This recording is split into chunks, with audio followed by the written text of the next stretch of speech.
Hey, what's going on, everybody? Today is March 12th, and you are watching the Daily AI Show live. Today, we're talking about AI in tourism, not just tourism, but we're going to extend that a little bit to talk about sort of where Google Maps is going, or if you like the Apple or, all the other ones that you can use as well, not just Google Maps. So, how is AI affecting essentially how we're moving around? Specifically talking about tourism and some other areas as well, because it's a really, really interesting area and worth discussing. So today we have Jyunmi, Andy, Beth, and I'm Brian. And I don't know. Let's sort of kind of kick this off. I'll tell you. Oh, here we got Robert too. 1 second, and Robert's here. I was just kicking it off, Robert, and saying that when I think about this idea of AI and tourism, we're starting to see more and more of these almost like virtual tour agents, if you will, or not tour, but travel agents, if you will. And this idea that we can now maybe, plan a trip, but in the near future that right now it's AI assisted. AI might be able to help us put together itineraries, but in the near future, maybe we're looking at something more like agents. And if we're adding agents into the mix, does that mean that now those itineraries can be booked and planned? Right now, there's still a lot of, human in the loop for that, whether you go to a TripAdvisor or you go to one of these apps that'll kind of do this for you and you can do all these sort of excursions. But what does that really look like in the near future? Because I really think it's going to change. The other area I was just mentioning too, before you came on, Robert, was like Google Maps. Like, I think we don't really think as it happens and it trickles in how much AI is affecting the near real time updates and data that we get, not only for like when we're traveling down the road, but then if we just go to a major city and we need walking directions, and how it's giving us real time adjustments to that as well. So that's where my brain was with this. And I find it really, really fascinating. But let me kick it over to you guys. Any of you guys have either an experience with this or sort of an aha moment of maybe where this is going? So I have lots of thoughts, kind of like you, Brian. I have a stream of consciousness that I like to, diarrhea on the group. But that's not you. That's me. I'm back all week. Yeah. So I think my first thought is when you see that there's lots of buckets we can put this topic into. But my first thought is, it's changing everybody's ability to better search for their existing vacation, right? All the existing tools. I mean, I can tell you just the other day, like you've done this before, we tested out Perplexity and the different, Google versus Perplexity versus SGE versus, ChatGPT and trying to determine places to go in Savannah with a small child that is outdoor activities. Go, I give it more of a long tail description of what you're looking for. And you're finding that the AI assisted searches are better at querying that, right? So that's one bucket my mind goes to. So the other bucket is the tourism industry as a whole going to be revolutionized. And one of our franchise owners with WSI is heavily involved in the tourism industry in Canada. Like he's on the boards of many of the regional and this, that, and the other. And so he's helping those tourism organizations with their tourism partners do better with AI. Now, and just like every other business, guys, the tourism industry has, bookkeeping, they have employees, they have sales, they have customer service. So, you just take the name of the business and throw it out, and AI can still create efficiencies all throughout that organization. So that's the second bucket I have is you're going to have much more efficient organizations that are in the tourism game, right? And the third bucket I come into is, what is a tourism, like I want to go on a vacation and it be AI. That's going to be a whole different, whereas I'm going to be, I hate to say virtual reality because I'm not an Oculus person, but in the age of instant generation, like Google had that 3D gaming engine that they put out a couple weeks ago. They announced, I forgot what it was, but basically allows them to generate like an Unreal Engine, but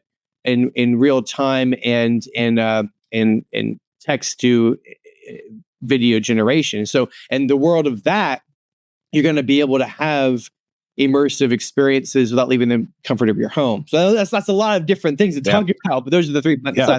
So this is something that came out when the Vision Pro first came out, and people were talking about a new kind of assistant or a new kind of service that could be offered, right? So I'm not going to go and do this thing, but I will pull together a bunch of people, and we're going to send you with your Vision Pro, and these are the things that I want. Like, you're gonna okay, so Brian's going to Paris.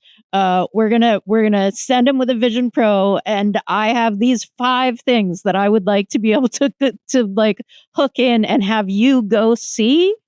Oh, Because that's not something I'm gonna do, right? And maybe hey, we're a podcast. What would you like, Brian, to go see so that you can see it, right? Like that kind of stuff. You mean like record it for you? Like he's visiting the place and he records it while he's there? Is that what you're saying? It could be recorded, but if the tech isn't available now, it will be ultimately that we could like subscribe to Brian's hour of tourism, right? And Brian will be able to hear us.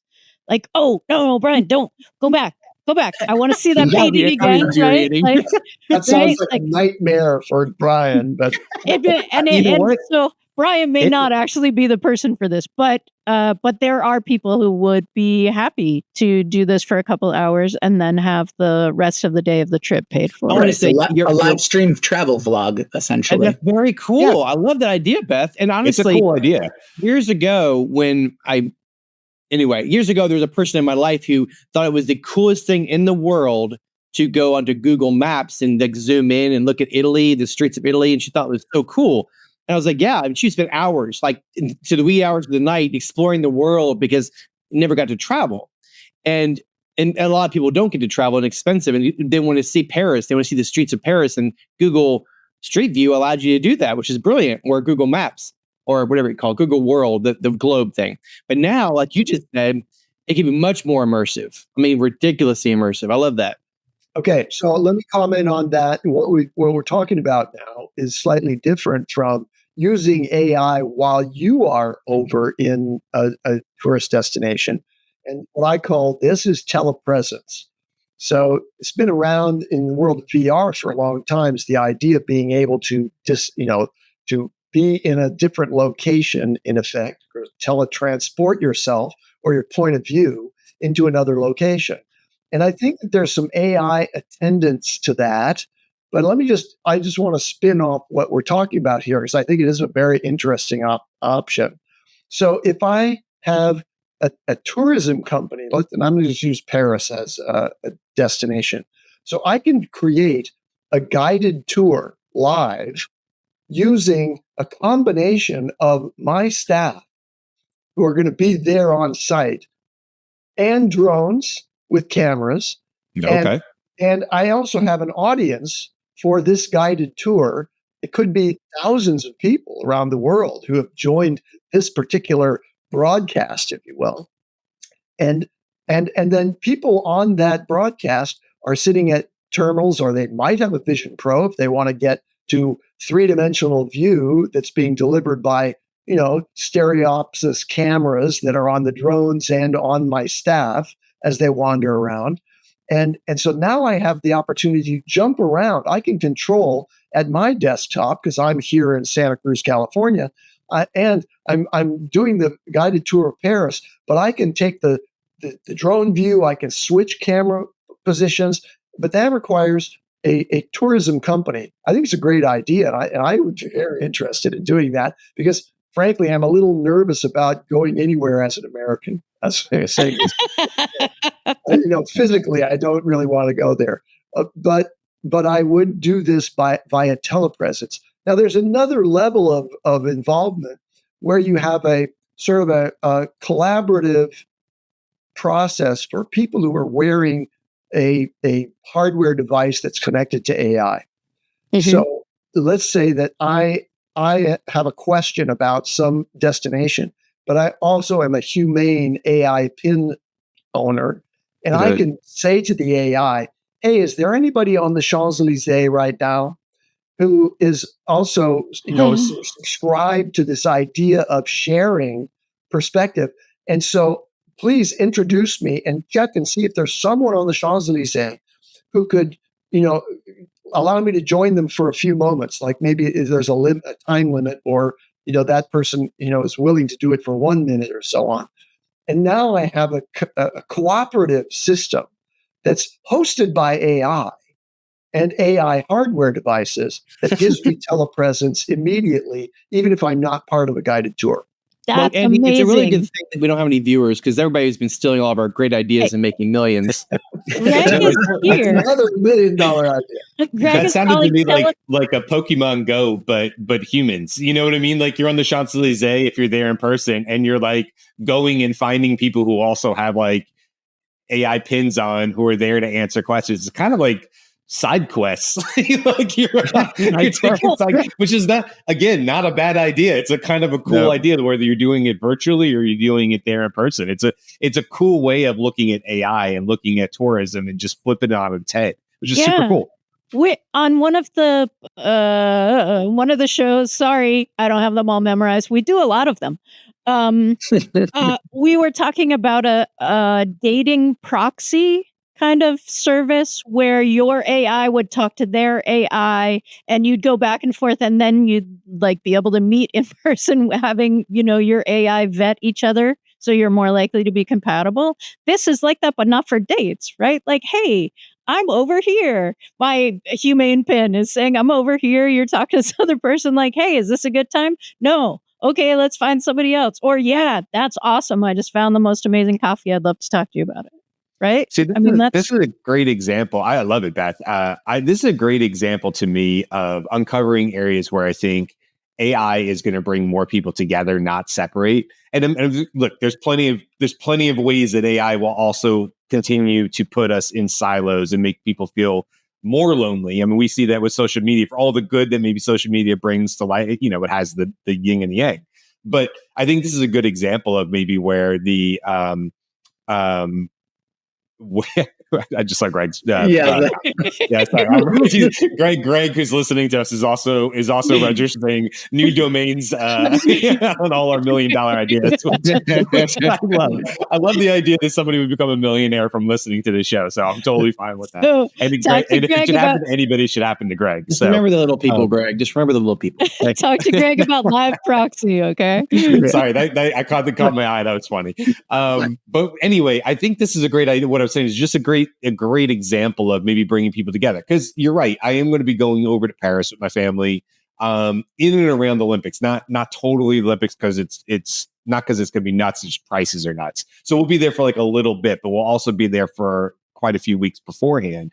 And we fully intend to get on our feet and just start walking. That's what we did over in Europe years ago. My family and I loved it. We used to take, we love to take graffiti tours. That's something everybody in my family actually loves to do. I go to other countries. I love spraying graffiti on other buildings. It's amazing. You're right. I didn't know I was the only one that did that.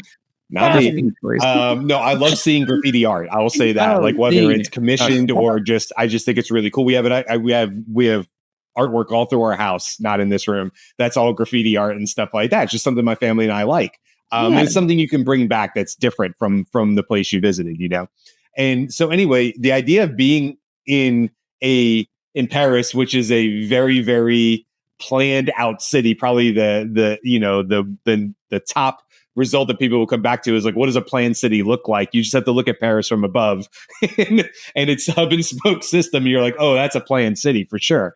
With all that, I can't remember the architect who's famous for that, but it would be very cool to have more of whether it's virtual, whether it's in person, whether my family and I could say, because this is what we like to do, is say, I don't know what we're going to go find, but we're going to walk out our front door of our Airbnb. We're going to turn left and we're going to find some stuff. Like we just like to get immersed in the culture. I like the touristy stuff too. I mean, I want to see the Louvre maybe, or I want to take my daughter to the Eiffel Tower. Sure. All that. But also I like to just turn a corner and see what happens, and then like, oh, that's a cool shop. Let's sit there and have a cup of tea or something like that and just people watch or something, which is what we used to do in Berlin. So this is getting it's a cool idea. It's a very cool idea. Yeah. So this is getting back to what you can do with AI today that you couldn't do 2 years ago. Yeah. So, I'm going to go abroad, I think, in July. I'm going to go to Spain.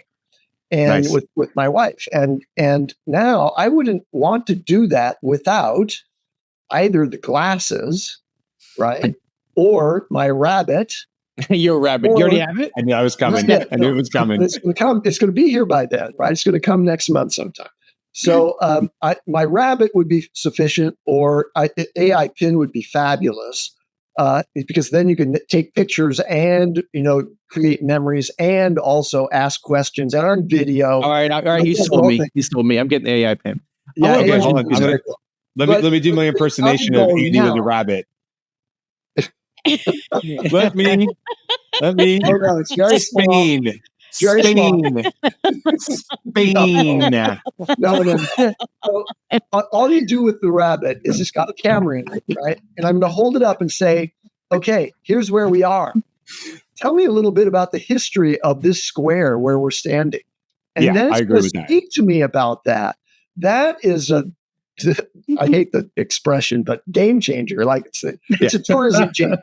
I can I'm see going to why have that would my be fun own for tour you. guide. Remember, you've Mhm. gone to these places, and I just for you, where you have to rent a little thing. You put on the earphones. Yeah, I remember You that. go to Got each station and attach. That is so ancient history at this point. Now with Yeah. AI.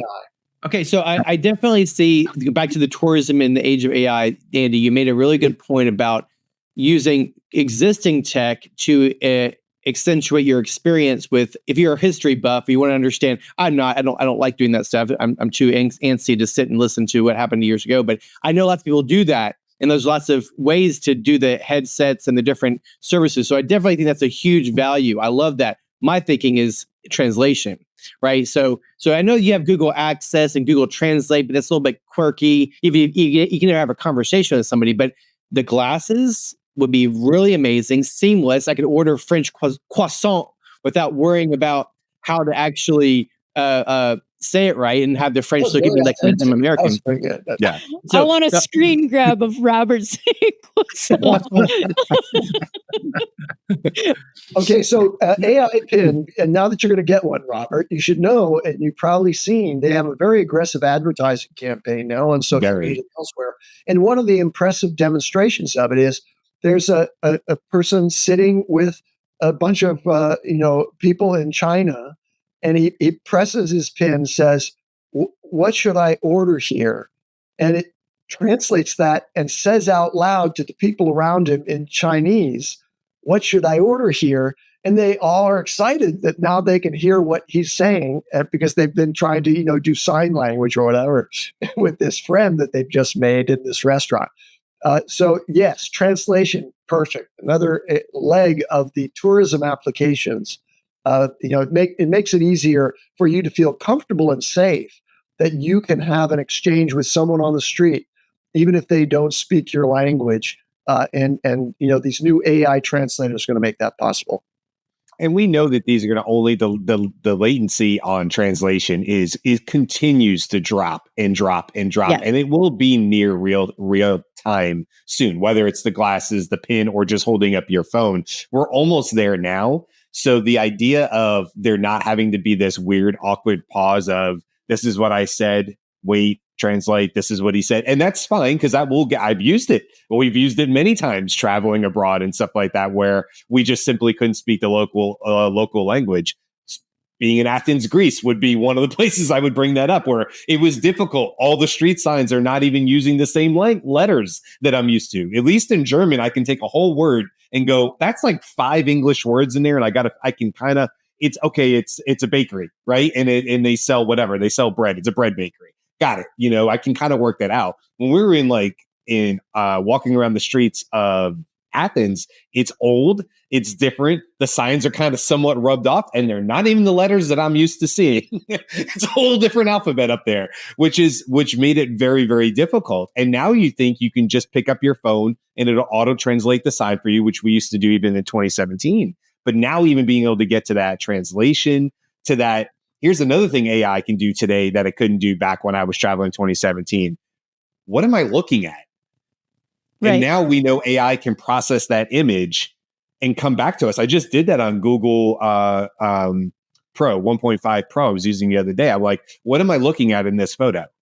And it's Right. like, oh, you're looking at It was Wrocław, Poland. I pulled up an old photo from Wrocław, Poland, and it was nondescript. It was just it was a street corner in Wrocław, Poland. And it's like, that's Wrocław, Poland. And this is in this particular plaza, blah, blah, blah, blah, blah. And there was nothing famous that I'm aware of in that photo, but it knew where it was. So really, really cool ideas here. Go ahead, Beth.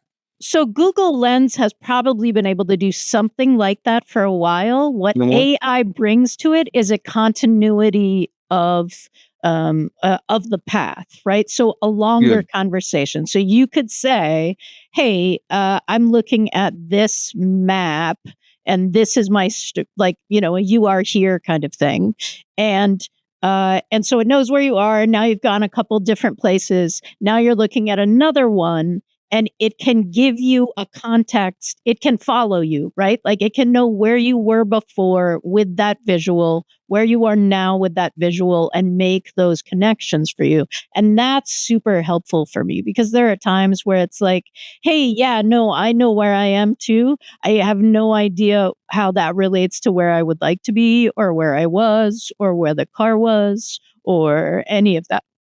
Like something that follows me around with me and is like, yeah, no, I got you. I can get you home. It's cool. Go explore. Yeah. It's super helpful for me. It brings a lot of peace of mind. I'm excited actually on the other side of things for the places that are plagued with tourism. So I have a slightly different perspective. I think in some places that are heavily traveled, tourism is not necessarily a good thing.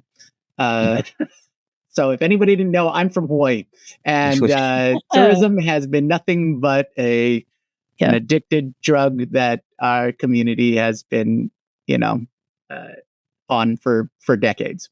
But I'll leave that there. The highlight, the things that I'm regarding AI that I'm hopeful for is people management.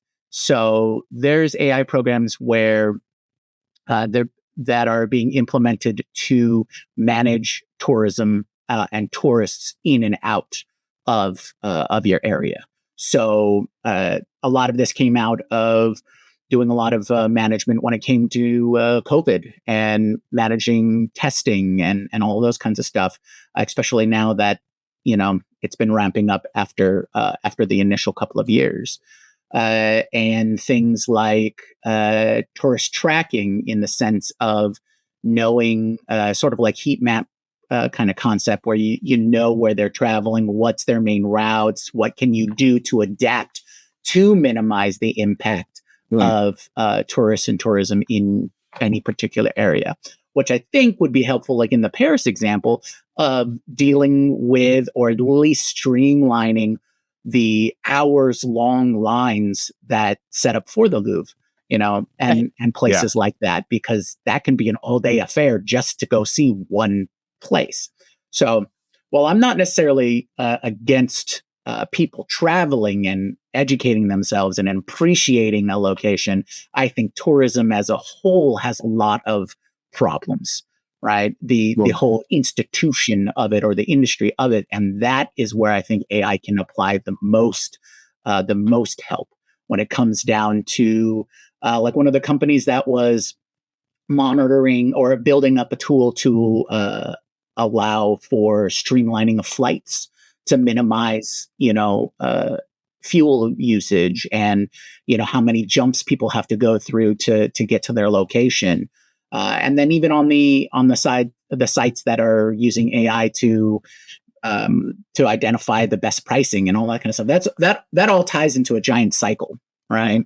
And so I think if you can identify and manage that wave of people coming in and out of your location, that's going to help protect those locations and, of course, offer a better experience for everyone. And then hopefully it won't be as damaging as I've seen before. Yeah. Yep. It's a good point. I think for me, I'm looking forward to, I like that idea for sure, especially when you get into areas like Orlando and stuff that just get slammed because it's a huge tourist area, in Florida. Nothing like Hawaii, obviously, but, Orlando definitely sees it. I'll tell you a pain point we're running into right now that I think AI will be able to solve for us soon. That I'm excited about is knowing that we wanted to do this trip this year. We thought, okay, we should probably get really serious about like credit card points and how we can maximize them.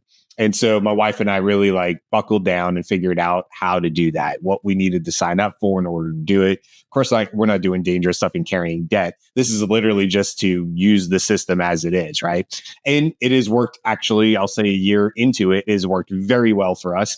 And it is paid for our full round trip flights and all this stuff from money we were already spending on groceries and things in life and whatever. But I will say this. As much as we watch these YouTube videos and stuff like that, who say it's not a big deal. You just move your points from here to here, and then it transfers there, and it's a 1-to-1 credit or whatever. I'll tell you that could be a full-time job. Like both my wife and I have tried to like follow it. It's a lot, and so I think the idea of having AI not only be able to help with how to redeem points because it's very, I find it to be challenging, but I think it could help a lot of people in those areas.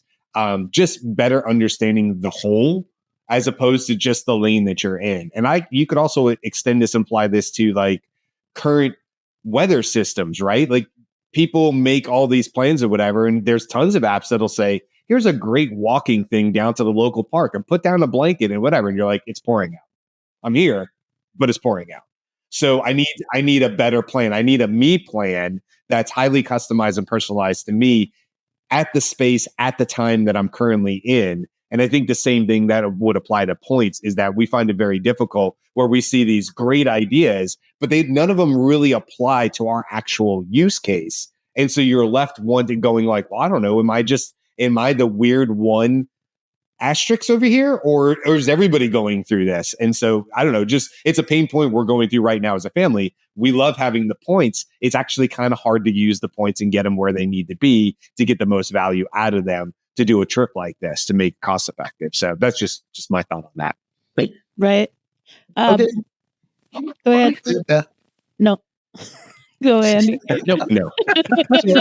What we are talking about there is something that you can do today using AI to optimize your planning and your execution of a really compelling tourism trip. I want to jump back to the future of AI when agents are available, and agents are basically moderating, what kind of personally identifiable information is available to the cloud, but is also managing that, okay, I'm here now, and I want the AI that is my agent to personalize and customize my presence wherever I go.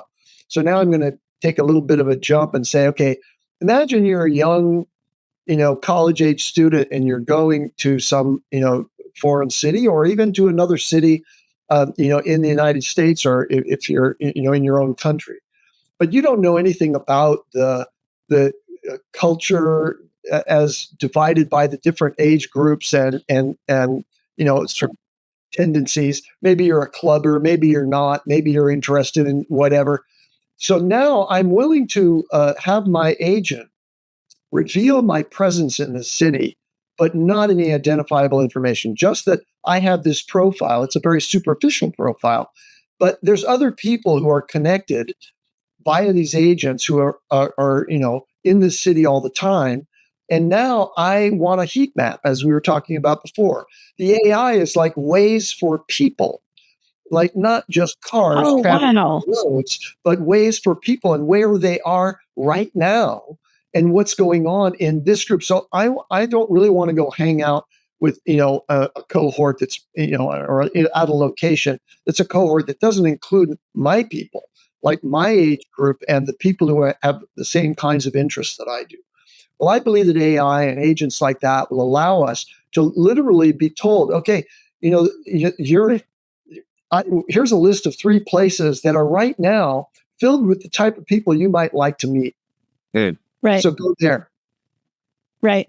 That requires a lot of data sharing that is scary. Well, yes and no, right? Like, I mean, the board game cafe may not be on any tourism It's on mine. things, but like main tourism, like what should I go and see? But because your AI agent knows that actually you would love to sit and have a beer and be in a room of people who are playing different kinds of board games. So that AI then says, Robert, actually you're 5 minutes away. Like, this is what I recommend that you do if you want to take a break. First off, how'd you know I like board games? How'd you know that? We scrape all the data from all the 152 episodes, Robert. 152 episodes. I have over 150 board games. So I'm a big board game nerd. So I love it. Yeah. So I love the idea. Going to other cities and going to board game cafes and playing board games. That'd be awesome. Yeah. Anyway, sorry. I think new tourist idea. So board game tourism. Greg, go. Well, no, Greg, go with it. I think what we're saying here is that what I hear at least is in all these little ideas and ways we talked about it is, it's going to affect the tourism industry. Maybe there's a lot of positive to come out of it, like you were talking about, Jyunmi. I like this idea of, a lot of what we see from AI is being able to get hyper personalized, finding the areas and things that really intrigue us or pop up. And look, a Travelocity or a TripAdvisor type app is going to have to play to the masses, right? And so you're going to get the top 10 most visited places in Paris and London, whatever, name of city, it doesn't matter, New York, you're going to get the same things or whatever. And it is hard to find the alternatives. We, by chance in New York City one time, came across, I think because it was just on the Google map, it was like this tiny, and you had to zoom in on Google Map, and it's like Harry Houdini Museum. And we're like, Harry, that's not on any list of anything we ever saw. It was just happened to be on the street we were on. And we went in this thing, we went up these stairs and down this corridor, and then not where you would expect a museum to be was this small Harry Houdini museum. And we spent 45 minutes to an hour in there. It was free. And it was like a little magic shop in there, or whatever. My daughter loved it. She was probably 9 at the time or something like that. And I just think wow, we would have totally missed that had we just happened to be looking on the map. But I think those are the kinds of experiences of the board game cafe that they're going to come up to the surface much more frequently. And I don't know, Jyunmi, maybe that goes back to what you're saying about not overloading the same 10 places, be it Hawaii or the islands or something like that, where everybody's going to, because that's all they know to go to, instead of saying, no, we have these amazing ecological tours where you can learn about this or that or whatever. And that's just down the road. And you might be interested in that too, based on what we know about your data. So it's a very cool idea. And I definitely think this whole industry, that's why I thought it'd be a cool topic for today. It's just where is this going? Does it put travel agents out of business? I don't know. I think like anything else, they're going to get really savvy about using these AI tools, and they're still going to be able to help you set up some really amazing, trips. So one last thing that I would like to make a plug for, it sort of exists, and it would be so great if other people were joining in on this. And I'm sorry, I'm spacing the name of the apps, but it's basically Waze, Wayze, like Randy was talking about, for people based on interest and age, for people who need accessibility. So basically, we're talking about people who have anybody in a wheelchair, including yourself, or a stroller, right? Because they have a common need. And when places get rated as handicap accessible, they tend to get rated that first time.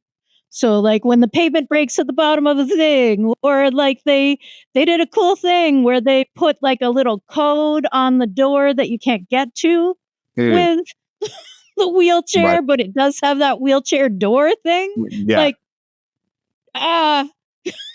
Nobody paid any attention to that. Or, oh my God, New York City, I don't know, 3/4 of the subway is no longer is accessible, quote unquote, but not functional. So those kinds of things could be real-time data shared between communities who need that. And AI does that beautifully, right? You just walk by something, you're like, wow, that's not at all handicap accessible. That ramp is screwed up. You take a picture, you upload it, and now you're on about your day. And that's just so helpful. So we're seeing that with the EV charging network. I run into that same thing. Thank God for people taking pictures to show that where the things are. Because half the time you're like, where do I charge my car? And they're like, I don't know, it's here somewhere. And it's just showing a parking deck from above. You're like, Thank God people take pictures and they're like second floor by the elevators in the corner. You're like, oh, thank you. So it's like same kind of concept, people being able to help each other very quickly in that way. Sorry, Andy, you want to have the last word here and we'll wrap it I up? was going to say, I'm going to make a generalization that follows what Beth was saying, is that I think AI is going to allow for the convening of communities that are made up of people who have connected AI, deliverable interaction. It's going to create communities on the fly, right? If you're right now you have to sign up and become a member of some community out there if you're going to have this information exchange. Now you'll be able to say, "Hey, AI, I'm interested in X," and it's going to convene a number of other people who are either nearby or who have a common interest, and sort of introduce that and create that community. You just you keep on bringing this up, Andy. It seems like you should develop this. It sounds like your mind likes to have shared experiences in tourism. I think that should make that happen. But on that note, we're way past time. Jimmy, what are you doing? Yeah, You're actually I'm going to go make that happen now. See. Okay. Once again, we've created $1 million ideas here. If you're not listening to the show, I don't know what you're doing, because we're making millionaires. We're practically minting money at this point. Right now we're printing money. Keep coming back all week. We're solving problems. No, this is a fun conversation. I think this one we'll definitely circle back to is, like new innovations in these areas come out, or maybe when the rabbit, or, as much as I make fun of it, maybe it'll be great. You may in the pin. We're still not sure about that. That has to be shipped. The glasses are out there right now. So be curious to see what people are doing wearing the glasses. Rabbit's coming. Rabbit's coming. I know. We'll see it. Here's what I will say. When the rabbit hits Andy's house, we will know about it, because we will have a show about it, and he'll be telling me all the reasons I'm wrong and I've been giving him crap about it. So, okay, that's it for today. We'll see you guys tomorrow for the news. Come on back and find out all the amazing stuff that's been happening in the last week. That's what we'll be hanging out and talking about tomorrow. Until then, I see ya. Aloha.